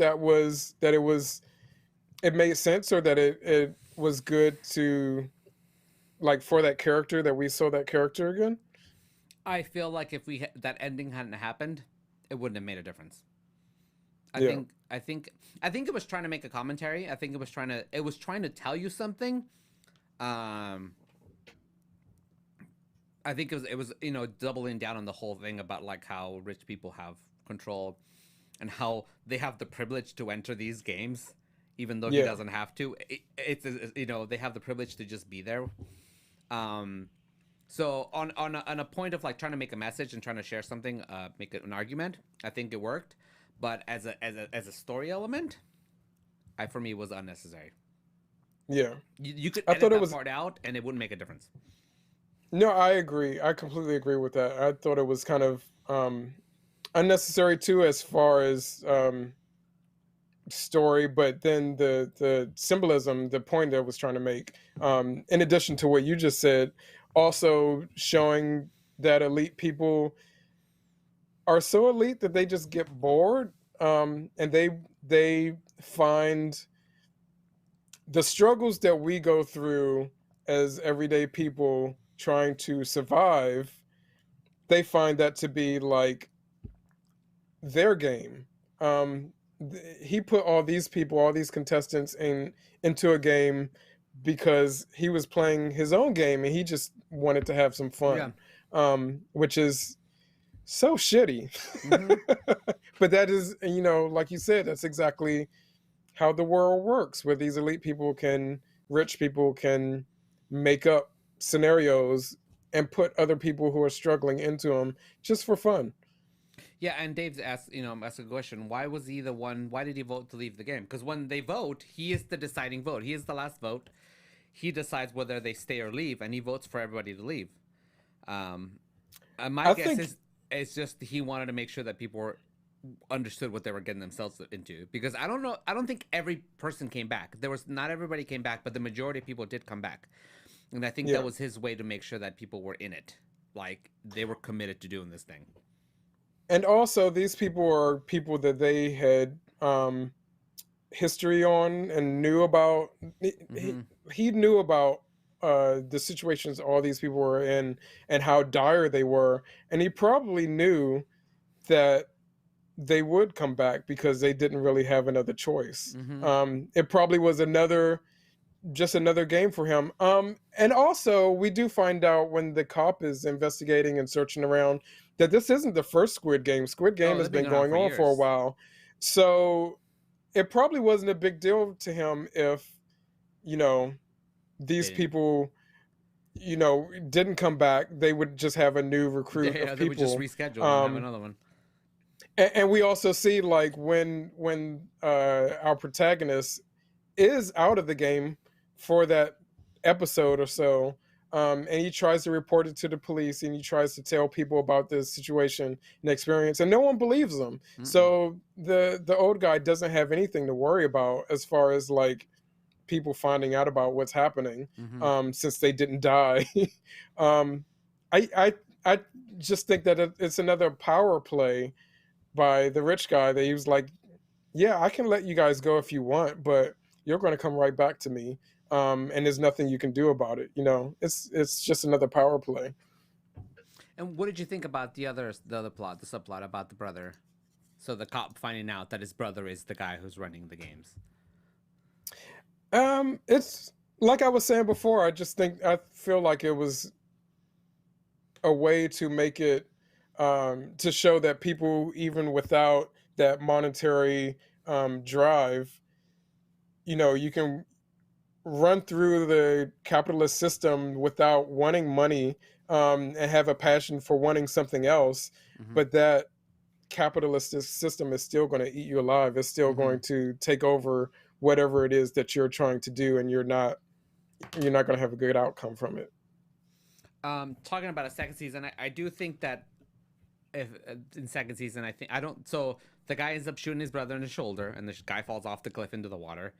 My guess is he didn't die because he only got shot in the shoulder. Could still live with that, and hopefully. Yeah, I feel like anyone we don't actually see die, especially with the old guy coming back, they could easily come back. And he made a point of like, oh, there's no reception at, or there's barely any reception. I'm sure nothing that you sent went out. But when we watch him push send, we actually watch a handful of those things go boop boop boop get actually sent out.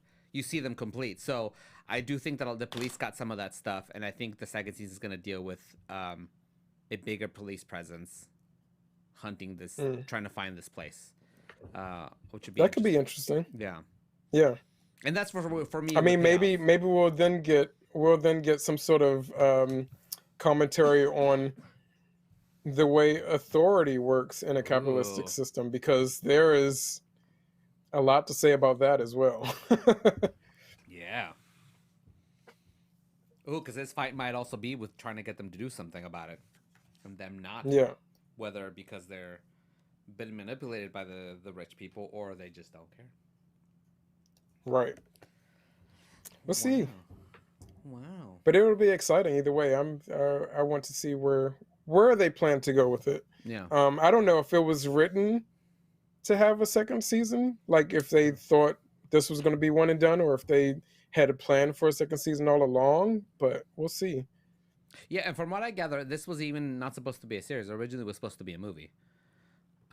And then once it was, production was going to start, it was suggested to the director to make it into a series instead of just a movie, which is why I think we got the subplots and stuff. Yeah, but I'm glad that it is a series. Yeah, which also why it would explain why some of those subplots didn't land as much as I would have wanted them to, story-wise, is because they were added on after the fact. After I think the big story was come up with, was written. Yeah. Well, cool. That's all I got to say about Squid Game. If you haven't watched it, we just spoiled a bunch of things for you. Should have laughed like 5 minutes ago. But yeah, go ahead and watch it if you haven't watched it. I'm sure most of you have. A lot of people have, and if you haven't, please do. It is. I know people have been bugging people about it, but it is definitely a good show. And I think I'm gonna try worth it. Midnight Mass. Midnight Mass, is that what the other one's called? Yeah, Midnight Mass. I need to watch that as well. It's a Midnight Mass. That's going to be my recommendation for the night. Midnight Mass. Because it's a Mike Flanagan production, who did like Haunting of Hill House and Bly Manor. Did Dr. Sleep. He's Mike Flanagan is like on the top of his game. And this is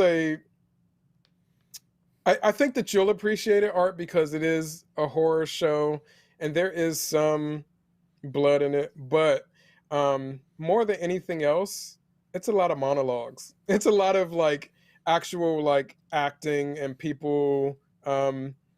It feels almost like a Twilight Zone series, but with like some horror, some extra horror thrown in. Mm-hmm. So it's that.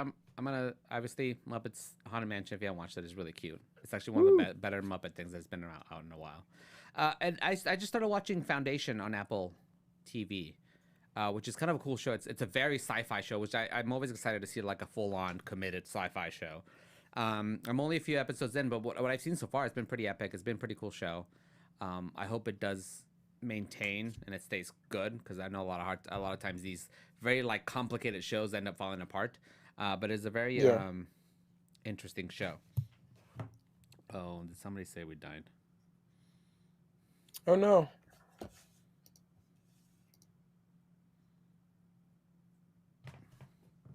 BRB. Yeah, it looks like we, I don't know. It looks like we're still there. I don't know what's happening. We're still there on my end. Oh, we're back. Dave says we're back. Oh, they had to read that. So I guess hiccups. Yeah, I guess there were hiccups on YouTube, okay. but I think we were fine on volume. Okay. So so your foundation. But since Foundation, Art recommended Foundation. I don't know if you guys heard that, which is on Apple Plus. A really good show. Dave and I started watching it, and since you brought up Foundation, I have to give Dave a sweet thank you for letting me. So we started Foundation when the show first started. We watched 2 episodes, and then we haven't gone back to watch more, even though it's a show that Dave has been very excited for. He's been very sweet in letting me just watch horror stuff for October. So I have to say thank you to Dave for that. But we are definitely going to get back into Foundation, and then we should do, since we're both watching it, we should do a Foundation episode. Yeah, that'd be good. Oh, and before we go, I do want to say, this is just like a little Squid Game story. Can I say I'm really proud of my 10-year-old nephew for being obsessed with Squid Game. He's never seen it. There's just all the kids are talking about it. We even printed one of the captain's masks. We 3D, because we just got him a 3D printer. We 3D printed masks because he wants the mask and he thinks it's really cool. But he asked me if he should watch the show. He didn't just go ahead and watch it. He was like, hey, can I watch the show? And I said, you know what? Let me watch it and I'll let you know. And I came back because he asked me, he said, can you watch it and let me know if I am allowed to watch it or if I can watch it? I said, okay. I watched a couple episodes and I came back and was like, yeah, you should definitely not watch it. It's very bloody. Not yet. So he was like, okay. I also think he really does not like bloody things, because I asked him if he watched Suicide Squad and he said, yeah. And he made a face. And I said, what did you think about all the bloody things? She said, he's like, he just made a face. I'm like, and so I used that to explain Squid Game to him. I was like, you know, Suicide Squad, it was real bloody, but it was almost funny. It was cartoony. They try to make it like silly. I was like, Squid Game is not like that. Squid Game is like realistic, like how people would actually bloody, die, but not silly. Not silly and not funny. He was like, okay, so he's good. He's not gonna watch it, which is good. I'm glad he didn't just watch it without saying anything to anybody. But yeah. Well, thank you for joining us on our slightly long episode, which is great because we skipped a couple weeks. I think we're back next week, right? Yes, we should be back next week. On my end, yes. Yes. We haven't decided what we're doing next week, or have we? Or did we? I have a couple options, and I mean, I can say it on air. Would you guys rather me talk about Black horror and what's happening in Black horror right now? Because we're doing horror for the rest of October. I mean, there's no options about that. That's what it is. So we have Black horror as a topic that I'm up for talking about. I could also talk about campy horror, because there's a lot of really fun campy horror movies, and explaining like camp and all that kind of stuff, because I'm always surprised that a lot of people don't understand how camp works, and have questions about camp. So I'm up for talking about that. Or another thing that I brought up to Art was, I don't know if you guys would be interested in us doing a ranking of Disney villains. I think that could be fun. That'd be fun. So chat, let us know which one you're discuss interested in Discord or something. Either we'll let you. We'll if there's a homework like it was today, we'll let you know ahead of time. I probably should have posted on the Discord when we decided, because I had a few days to watch it. So I will make sure we post if there's homework. If there's not, we'll just do a show and it'll be fine. I mean, all those things, all those topics don't really have specific homework for you to do. It'll just be fun conversations. Black horror would be great because that means I have no homework to do because I just hear and listen to you tell me about it because I know nothing about it. So You know, I mean, you've seen some of the movies that I would bring up, Yeah, but so you could have an opinion. No, I can. But I'm but saying I definitely in a homework situation, I just show up. And discuss, as opposed to like Squid Game. I have to watch it, or like we just talk about other things. I have to come up with things. But this is one where I would be educated because I guess I could Google stuff myself and educate myself prior to the show. I guess that would be the responsible. That's the responsible thing to do. But then I'll be here to tell you whether what you found on Google was right or not. Maybe I should do that because then you can correct some of my misunderstandings. That would be an interesting way to take this. Let's do. You know what? There's another movie that I suggested to you on Netflix called No One Gets Out Alive. Yes. I want people to go watch that because I want to talk about that before the end of the month. So, okay. Art and audience, go watch that. Because I specifically want to talk to you, Art, about that movie because I feel like that movie has a lot of symbolism about immigration and being an immigrant to America. Okay. So watch it. We'll watch it. Okay, cool. All right, everybody. Thank you so much for joining us today. Again, we'll be back next week, and hopefully, we're going back on regular schedule, barring like things getting busy. So we'll keep you updated on what's going on with that, and hopefully we let you know with enough reason, or whether we like maybe change the day because that's one of the things I want to talk about. We may have to change the day if we have to. Anyways, we'll let you know. Things are in flux. Actually, all of Perception Studio right now is in flux. It is a weird time for us because we're all starting to go back to work, so we're trying to figure out how things are going to happen. We're down a person because Danny's in Germany on his honeymoon. So yeah, it's a fun week. It's just me and it's been mostly Ryan running shows. So I don't know. Give him I got to do a show with Ryan last Tuesday. I don't know how much of the audience watched, but that was a lot of fun. Dave and I sat in on one of the spooky games with Dino. I had a lot of fun. Yeah. So yeah, check out we're having spooky games for the rest of the month on Tuesdays, Thursdays, and Fridays, kind of on off like that. So make sure you guys check out our Instagram posts, and we'll see you guys here. All right. Thank you so much for watching, everybody, and we'll Cinephilia later. Cinephilia later.